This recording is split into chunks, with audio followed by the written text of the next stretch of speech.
ഹരിയാന നിയമസഭാ തെരഞ്ഞെടുപ്പിനുള്ള വോട്ടെടുപ്പ് തുടരുകയാണ്. 90 മണ്ഡലങ്ങളിലേക്കാണ് വോട്ടെടുപ്പ്. വൈകിട്ട് 6 മണി വരെയാണ് പോളിംഗ്. വിശദാംശങ്ങളുമായി ആന്റണി ജിസ് ജോർജ് ചേരുന്നു. ആന്റണി, സമാധാനപരമായി പോളിംഗ് പുരോഗമിക്കുന്നു എന്നുള്ളതാണ്. ഇപ്പോൾ ഉച്ചയോടടുക്കുമ്പോൾ എങ്ങനെയാണ് പോളിംഗ് ശതമാന കണക്കുകൾ എന്തെങ്കിലും ലഭ്യമാണോ?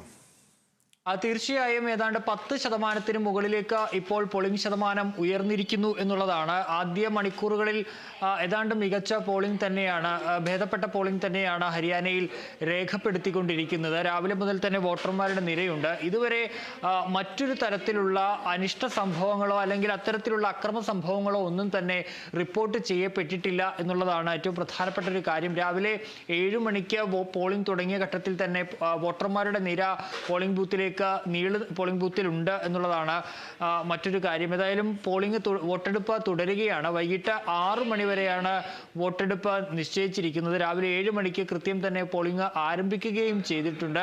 രാവിലെ തന്നെ മുൻ മുഖ്യമന്ത്രി മനോഹർ ലാൽ ഖട്ടാർ, ഇപ്പോൾ കേന്ദ്ര മന്ത്രിയാണ് മനോഹർ ലാൽ ഖട്ടാർ, അദ്ദേഹം വോട്ട് രേഖപ്പെടുത്തി. അതുപോലെ തന്നെ നിലവിലെ മുഖ്യമന്ത്രി നയാബ് സിംഗ് സായിനി, അതുപോലെ തന്നെ ഒളിമ്പിക് മെഡൽ ജേതാവ് മനു ഭാക്കർ മാത്രമല്ല അടക്കമുള്ള ആളുകളും വോട്ട് രേഖപ്പെടുത്തി. രാവിലെ തന്നെ സ്ഥാനാർത്ഥികൾ അടക്കമുള്ളവരും വോട്ട് രേഖപ്പെടുത്തുന്ന സാഹചര്യമുണ്ട്. ഏതായാലും 90 മണ്ഡലങ്ങളിലേക്കാണ് വോട്ടെടുപ്പ് നടക്കുന്നത്.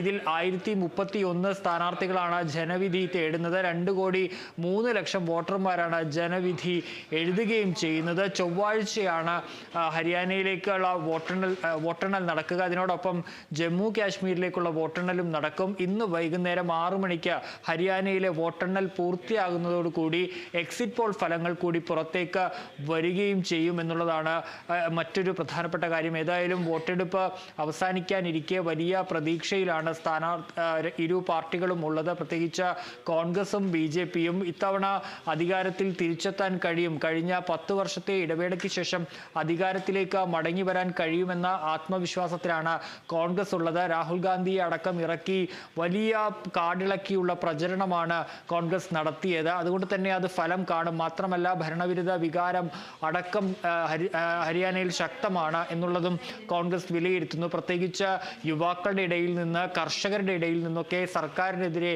വലിയ ജനരോഷമുണ്ട്. ഇത് വോട്ടായി കോൺഗ്രസിന് അനുകൂലമായി മാറും എന്നുള്ളതാണ് കോൺഗ്രസിന്റെ പ്രതീക്ഷ. അതേസമയം ഭരണവിരുദ്ധ വികാരമടക്കമുള്ള കാര്യങ്ങൾ ബാധിക്കില്ല. അധികാരത്തിൽ തുടരാൻ 3ാം തവണയും BJPക്ക് സാധിക്കുമെന്നുള്ള പ്രതീക്ഷയിലാണ് അവരുമുള്ളത്. നരേന്ദ്രമോദിയും ഏതാണ്ട് 4ഓളം റാലികളിൽ ഹരിയാനയിൽ പ്രസംഗിക്കുന്ന സാഹചര്യമുണ്ടായി.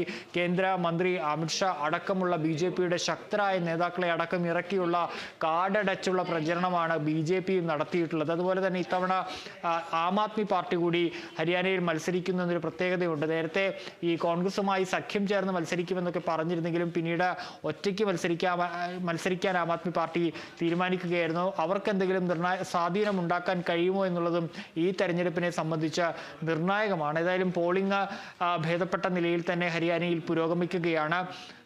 ഫിജി. ശരി ആന്റണി.